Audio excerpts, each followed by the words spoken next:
जो मेन उद्देश्य है वो है कि 3 तारीख को चोपटा की अनाज मंडी के अंदर एक किसान रैली का आयोजन किया गया है। उसी का निमंत्रण देने के लिए आज हम आपके बीच में पहुंचे हैं। तो मेरी सभी पिता तुल्य बुजुर्गों से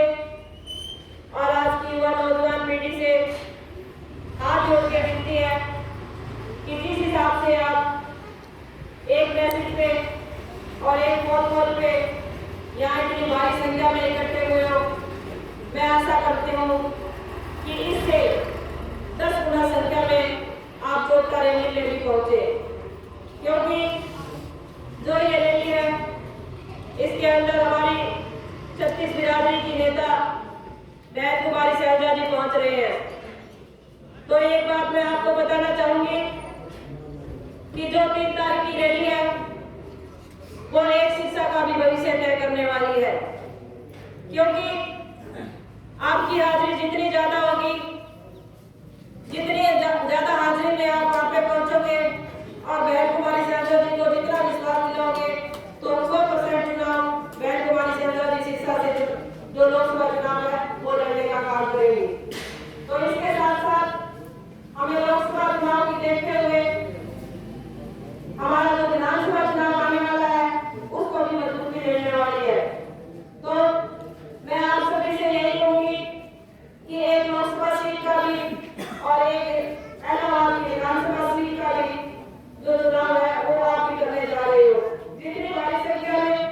आप इस रैली में पहुंचोगे तो इलाहाबाद की विधानसभा सीट का भी चुनाव होगा और आप 100% जो आपके हाथ में कमान है वो जीतने का काम करोगे। और मुझे विश्वास है कि जिस हिसाब से आप जहाँ मैं गई हूँ,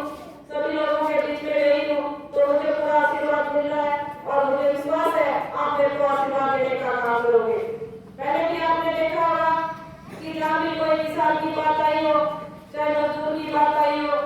और कोई भी कर्मचारी अधिकारी की या आशा वर्कर बहनों की या सरपंचों की बात आई हो तो सबसे आगे खड़ी गई। मैं विश्वास दिलाती हूँ कि 3 तारीख की रैली में आप जितना सहयोग आप मेरे को दोगे और साथ दोगे, मैं उसका 10 गुना करके आपको लौटाने का काम करूंगी। आपने देखा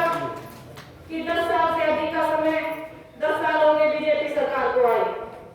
इलाहाबाद के भविष्य की बात करते हुए और विकास की बात करते हुए कोई भी ऐसा विधायक नहीं आया कि जिसने इलाहाबाद का विकास कराया हो। तो मैं आप सभी से यही कहना चाहूंगी, तो सबसे पहले तो हमें जो बीजेपी सरकार है इससे छुटकारा पाना है, क्योंकि शुरू से लेके आज तक ये किसान विरोधी सरकार रही है। जिस तरह इसने हमारे किसान भाइयों पे पहले भी अत्याचार किए थे, क्योंकि ये किसानों को परेशान करने के लिए 3 काले कानून पहले भी लेके आई थी। उनको वापस दिलवाने के लिए हमारे किसान भाइयों ने लड़ाई लड़ी और लड़ाई लड़के हमारे 750 से ज्यादा किसान हमारे भाई शहीद हुए। शहीद होने के बाद में इन्होंने जो 3 काले कानून वापस जो देने का काम किया था, पर मैं आपको एक बात बताना चाहती हूँ कि जो 3 काले कानून थे वो अभी तक वापस नहीं लिए गए, क्योंकि उनको स्थगित किया गया है और दोबारा बीजेपी सरकार सत्ता में आती है तो वो 3 काले कानून हम पे थोपने का भी काम करेगी। और 2014 से पहले आपने देखा ही होगा कि जब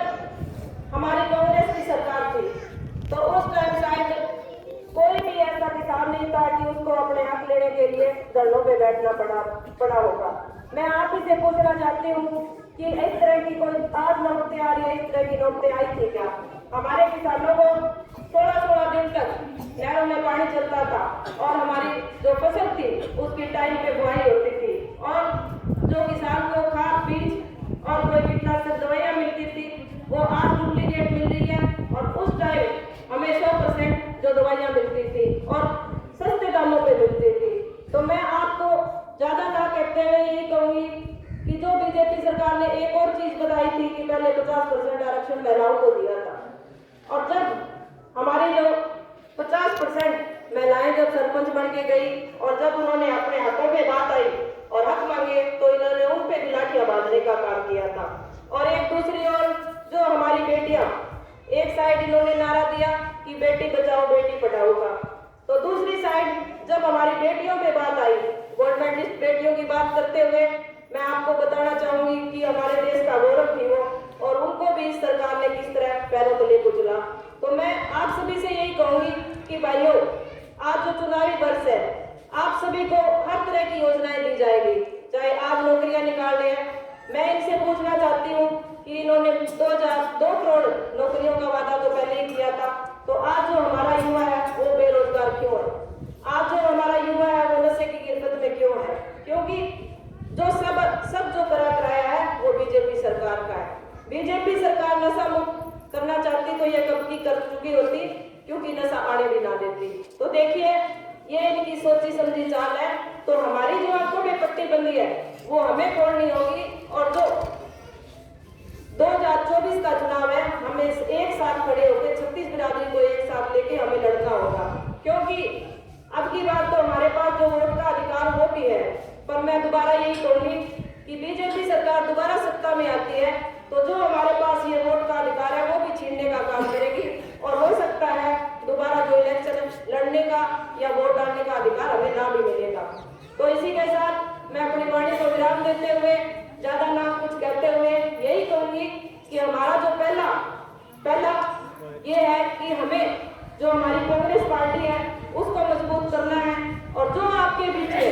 कांग्रेस का झंडा लेके और हाथ का निशान लेके पहुंचे उसी पे मोहर लगानी है। चाहे कोई भी आए और किसी तरह का भी व्यक्ति आए, उनके बदलाव में बिल्कुल भी नहीं आना। तो आप हमारे कांग्रेस के सिंबल के साथ खड़े रहोगे तो मैं वादा करती हूँ आपसे, और आप सबको विश्वास दिलाती हूँ कि हरियाणा के अंदर 100% कांग्रेस की सरकार बनेगी। इसी के साथ अपनी वाणी को विराम देते हुए आप सभी का तहे दिल से बहुत बहुत धन्यवाद करती हूँ। जय हिंद, जय भारत, जय